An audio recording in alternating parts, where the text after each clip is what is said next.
Wow, literally all of the fake teasers were right. And you know what? I want to talk about why that is. Well, it looks like we're getting a Nintendo Switch 2, announced in the most Nintendo way possible. A trailer with a 3D rendering of the console dropped on YouTube with no announcement on a random Thursday. I haven't been paying too much attention to the leaks or anything of that matter. It's not hard to see how much of a cultural impact the Nintendo Switch had up to this point, where Nintendo's home consoles met their handheld devices. And even 8 years later, I'm still playing the Nintendo Switch. Look, it's literally on my bedstand. I was playing Fire Emblem Engage. Finally, I swear. But this really got me thinking about the engineering design philosophy behind making a Switch 2. Growing up in Gen Z, everyone had a Game Boy and DS on the go and a Wii at home. The Switch was the logical extension of both these lines of Nintendo's game design, finally bringing them together. They didn't do this perfectly, there were a few missteps along the way, but Nintendo Switch has stood the test of time. Anecdotally, I rarely let a party of family or friends go by without busting out the Mario Kart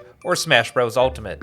And that's because the Switch doesn't feel like a kid's console, feels like a family console. And I think it succeeded, with needs for improvement, of course. And we've seen bits and pieces of this along the way, like the OLED screen, but the base console felt a little behind the trends of modern handheld consoles, and certainly behind that of PlayStation and Xbox. In all honesty, as a lifelong player of Nintendo games, I don't care if it's up to spec with PlayStation or Xbox. That's not an excuse for the laziness of some features from Nintendo or the games that they're platforming. But if you're looking for graphical fidelity, my answer is just go build a PC. The Switch is meant for fun, and people kind of know that. But it begs the question, how do you improve on a design that's unique against its competitors and still serviceable overall? Well, they do it in the most Japanese way possible, to feature the Switch 2 with just quality of life updates that people have asked for. If they end up including the Hall effect analog sticks, which will reduce Joy-Con drift, it would be perfect. What interests me most is why you would do this from a design perspective. We live in a world where everything is super expensive. Credit card debt is at an all-time high. People can't afford housing with record high prices. Between food, utilities, and insurance, the average American has a smaller and smaller pile of disposable cash.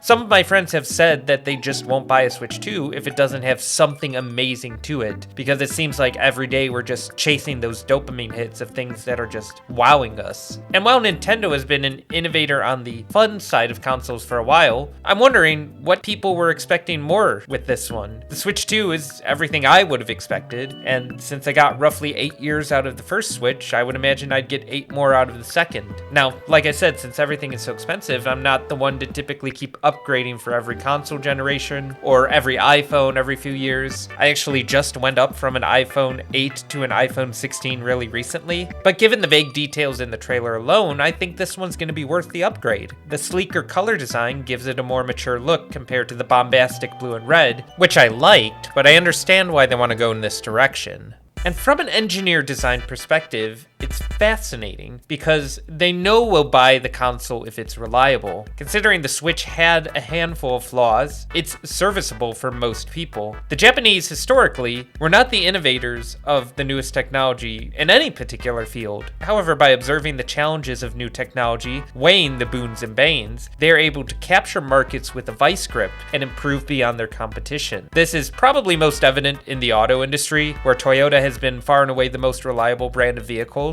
Not sponsored by them, but it took nearly 16 years before mine started having issues. Toyota has been a bit hesitant to jump on the EV craze compared to many other companies, doubling down on hybrid vehicles, which will likely work out for them in the long run, considering the technology and the grid still have a very long way to go. Take it from someone who works in the industry. Another great example is the photography industry. Sony, Canon, Fujifilms, and the often mispronounced Nikon have dominated the market for decades because their products are just reliable. I still shoot on a Nikon D70 compact flash because it's sturdy and reliable. As someone who's had a family in the photography industry, I would hear countless stories from my grandfather about how at conventions the Japanese would be taking pictures of all the newest featured cameras and begin reverse engineering them to perfect the design. I can also speak to this personally from my work experience in the engineering field of semiconductors. When I worked for a Japanese company, I was put on a research and development project that took roughly 8 years of research to catch up to our biggest competitor, an American company which had been leading that specific type of plasma etching for computer chips. Their tools were the first to use new chemistry and score initial wins with our customer. However, we were able to stabilize that type of process in a way that they could not. And while I left behind that company before the head-to-head was complete, we blew our competition out of the water and secured one of the largest tool transfers in company history. That is a perfect example of the Japanese design philosophy, observed from an American who's partook in it. I currently work with more Koreans than Americans at my current company, and while I love them and my role dearly, I can't help but shake the fact that there's a serious lack of some basic engineering necessities, like parts lifetimes, for example. My entire experience working with the Japanese, here and over in their country, showed me an attention to detail that was unmatched. That's why I was happiest working under a Japanese boss during long but productive hours of not stressful work. The current Japanese work culture I experienced was far less crazy than the stories from the 80s, which honestly are more like current day American and Korean workplaces. And the 8-year wait between upgrading this console is pretty Japanese as well. In recent years, especially since the last decade, striving for perfection to achieve market dominance over a long period of time has been the MO. Toyota didn't invent the car, but they were certainly the ones to make them last the longest. And drawing this back to the Switch 2, I can't remember the time I've struggled to find space for games on the console, but I certainly have with my PlayStation. An interesting thing about the announcement was that even if you weren't paying attention to the leaks, all of these features were pretty predictable.